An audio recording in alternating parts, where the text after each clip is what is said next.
Hi, this is Damian Keller for the Enfield Pulse, new channel that I'm coming out with. Right now, we're not doing any fancy graphics or anything like that. We don't have a program to do editing, so we're just doing this plain Jane. First of all, I want to talk about some of these people. Maybe you've heard of them. Connecticut Republican Assembly, bunch of good people. They're very involved in organizing at the grassroots for the Republican Party to take the Republican Party back to where it belongs, which was at the grassroots. And we just want to say that if you care to join them and listen to what it is that they're saying, you can see the website is ctra.usa. And we highly recommend them. Mark Anderson is very good over there. We met him a couple of times on a couple of occasions. One at a luncheon where actually I was able to get some good information from other people, our state representatives and senators, just really good information. So I highly recommend that you go with them. All right? Take the time out, do it. Next one, the Family Institute of Connecticut. This is Peter Wolfgang. Peter Wolfgang, I've met a few times, had a chance to talk with him, had some good exchanges. He's got a lot of good information about things concerning what's going on with the family in Connecticut. Another good one that you should be subscribing to. This is their website. And they have some great information. This is organizing at the grassroots too. These are the movements that you want to get involved in, or the grassroots movement. Okay, I'm not particularly fond of the stuff that comes from the top down. I like working with stuff that goes from the bottom up because that's the voice of the people. Another good one. All right, CCDL, that's the Connecticut Citizens Defense League. They are involved with the right of, well, basically it's the First Amendment, the Second Amendment, gun rights. You know, they defend that very heavily. You have the right to carry a gun to protect yourself. Okay, with all the stuff that's going on these days. You know, I mean, I don't have a gun myself, but I would say that these guys are the ones that you want to listen to as far as any of that is going on. All three of the groups that I just mentioned, they don't endorse me. I'm endorsing them. Okay, so that's where we sit with that. So now, let's move on. Hello, Connecticut. Hello, Connecticut. The taxes.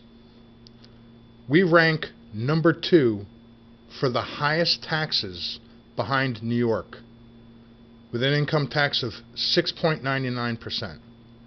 Now, you would think that New York and California would be, you know, somewhere in the same ballpark. No, it's us and New York, and we're talking about New York State, not the city.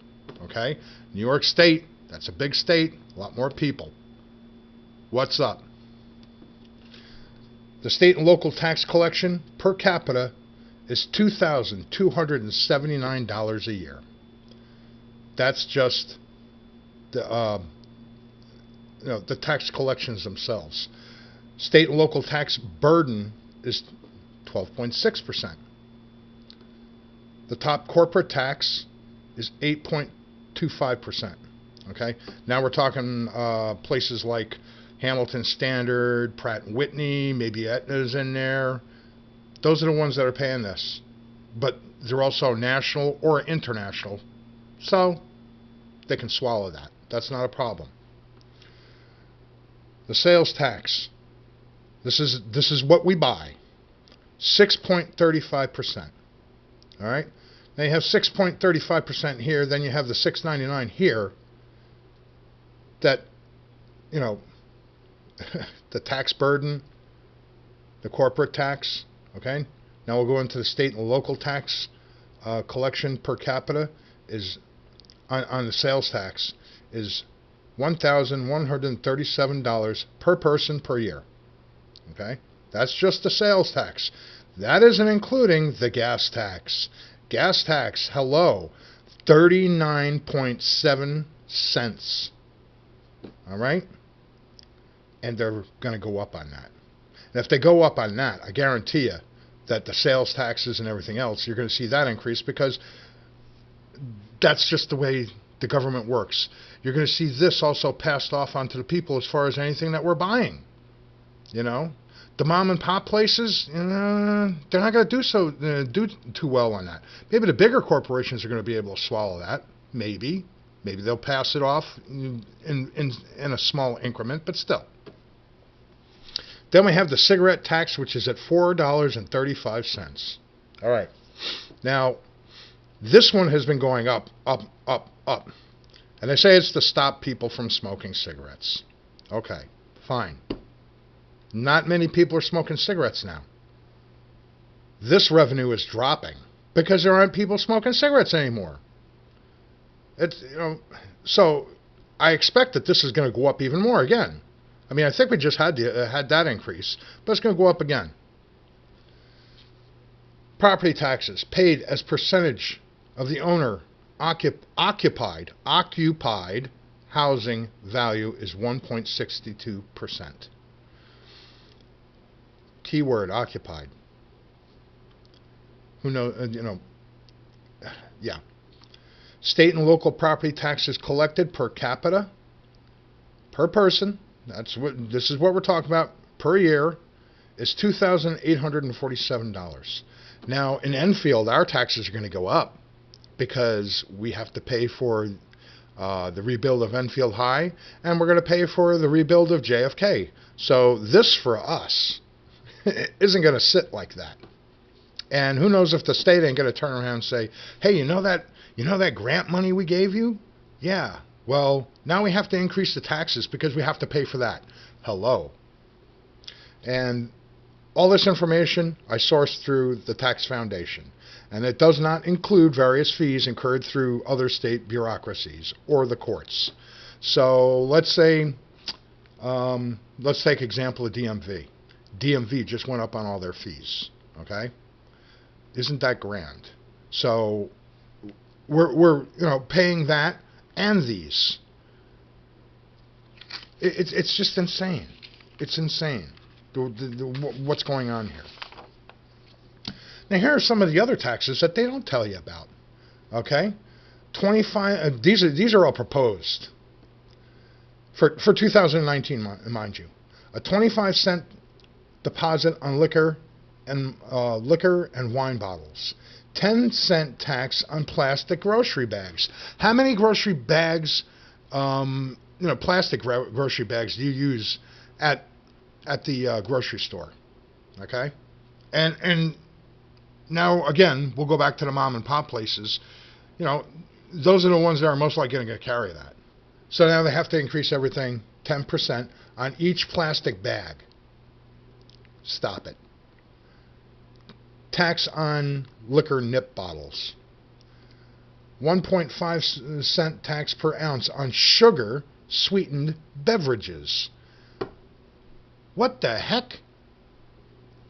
And they're saying that this will give them $163.1 million in the fiscal year 2021.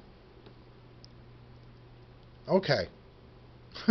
$163.1 million on a sugar tax. I should say the sweetened beverage tax. So that means like your Coca-Cola, your Sprite, anything that's got sugar in it, guess what? It's going to have a tax on it. And you're going to pay it. 75% tax on electronic cigarette liquid. Now, again, and that's going to raise $6.7 million. I'll tell you what's going to happen is people aren't going to use these things anymore because now you're paying 75% more for these things. So you're going to see that revenue. That revenue isn't even really going to happen. I don't think. I don't think that's going to happen at all. Increase in hotel tax from 15 to 17%. Okay, we're really a friendly state, aren't we? Now they want to eliminate more sales tax exemptions, like parking, massage therapists. Hey, your doctor sends you to a massage therapist, because maybe you've wrenched your leg or your arm or something like that. Yeah, you're not going to get any exemption on that. Horse boarding, waste collection, the repairing of boats. I mean, they're going after everything here. Look at this. Winter boat storage. Digital downloads. Digital downloads. So you download something off the internet, guess what? You're going to get taxed. That's crazy. That's insanity. Non-prescription drugs. Like your kids are sick, you need to go out and get some NyQuil or something like that, There you go. Newspaper and magazines. They're going to tax newspaper and magazines. Well, I guess we're not going to read anymore in Connecticut, too. We're not going to know what the hell's going on anymore. College textbooks. Yeah, college textbooks. So, you know what? If you're one of those college students that was planning, planning on your textbooks, you might as well plan to start working harder so that you can make money to afford your textbooks, unless your parents are going to pay for it, which, who knows. Child car seats. No exemption on that. No sales tax exemption on that. So you have a baby and you need to transport that baby in a car, guess what? You're going to be paying this. That's nuts. The other thing we're going to show you. Foxwoods and Mohegan Sun. Let's bring this up so you guys can see this a little better, hopefully.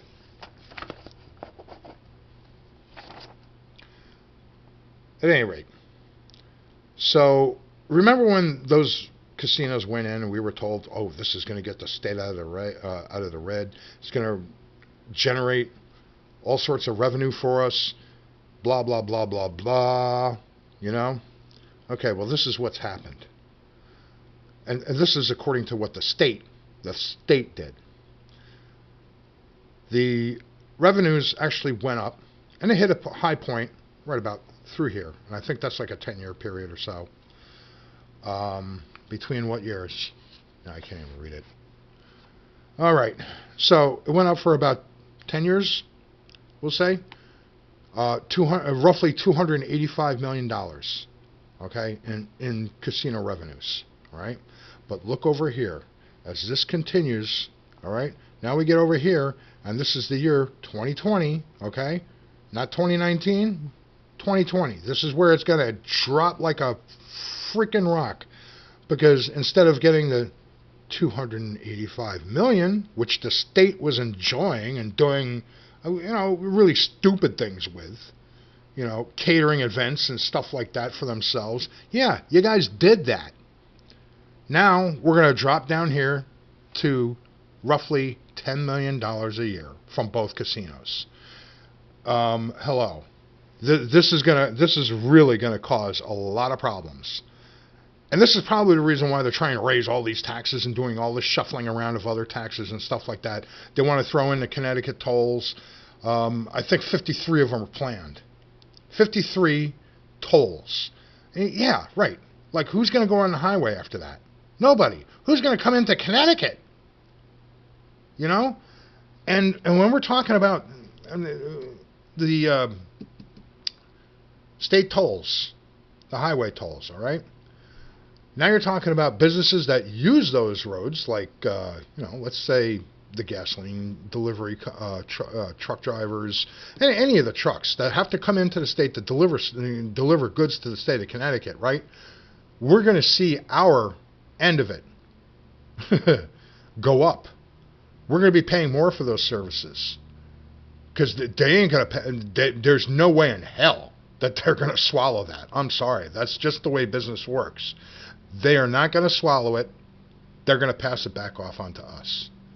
And we always talk about helping out the poor and everything like that. Now, let me tell you, I live in Thompsonville, Connecticut.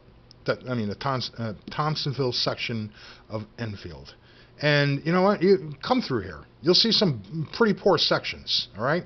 Can you imagine what's going to happen when the landlords? All right. Well, now they got to raise their rates. And these people can't afford those rates anymore. Or maybe they're Section 8, and now we're all going to pay more for them to live there. But not only that, but the personal property of the landlord is going to go up. His own home. Now, if being a landlord is like more than just supplementing his own income for maybe what he's doing in his life, to feed his kids and take care of his wife and his own property, you know what? Those costs are also going to be passed along to us, because he ain't going to get a raise at where he's working, or if he's living off of the properties that he owns. The tax is just going to be too much, and that's going to hit the poor people. So this is what I want you to know. All right.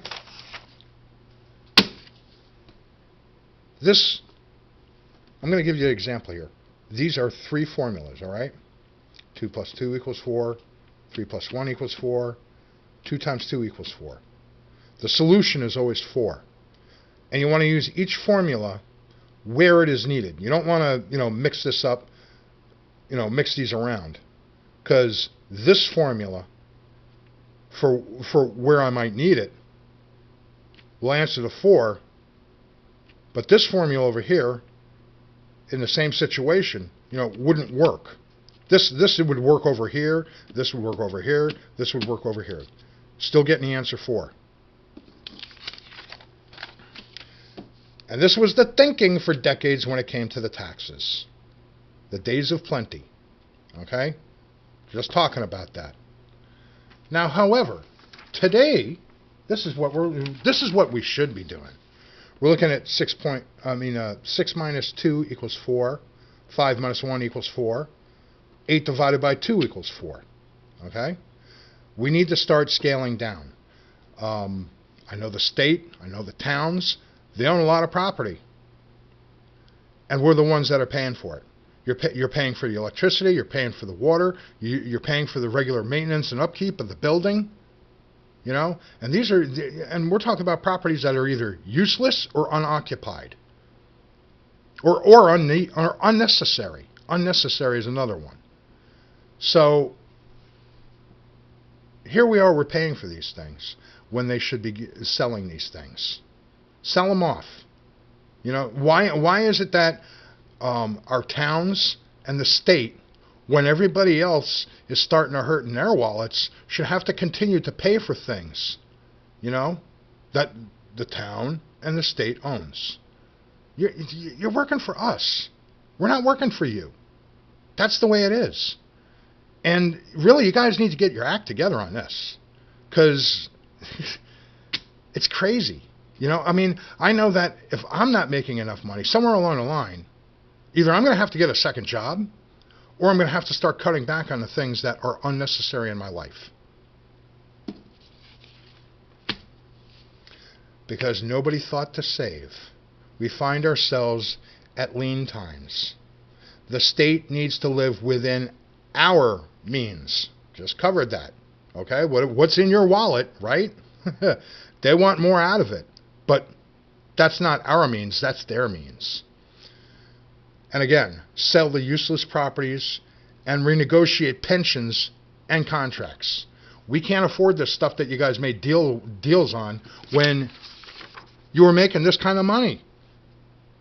All right? You spent all that money. And we're over here now. We're over here. That needs to stop. So this is just, like I said, total insanity. And this is the kind of math that they're using on us now. Yeah, and you want more taxes out of us. And really, there's no accountability. Hartford, I forgot how many millions of dollars did they just, oh, we misplaced it. We don't know where it is, so we're just going to write it off. Hello, that's our money. That's the, the mom and pops. I'm going to go back to the mom and pop stores and stuff like that. That's us, okay? This is you. This is you, state of Connecticut. This is the kind of stuff that gets into your brains, and I'm sorry, this is happening in Enfield too, but this is the kind of math that gets into your brains rather than the simplified stuff. And you need to stop it because it's crap. It's bad math. It's rampant spending. We're done with this. We have to stop this. And everybody really needs to start speaking up, because you won't own a car. You live in subsidized housing, whether you like it or not. And if you work, guess what? You're going to be paying the state to live here, is basically what it's going to wind up being. Your water bills are going up. The electric bills are going up. Everything is going up. We're seeing the cost increases. And that's because, state of Connecticut, this is what you did to us. So, again, my name is Damian Keller. This is the Enfield Pulse. And I hope we get some more followers. We'll do some other things. Hopefully, maybe we'll be able to talk to a few of the people that we mentioned earlier and have them on and, have a little discussion. Give you guys some information. Start standing up. Call your representatives. Call your state senators. Don't let the state do this to us, because this is crap. Thank you very much. Have a good night. God bless everybody.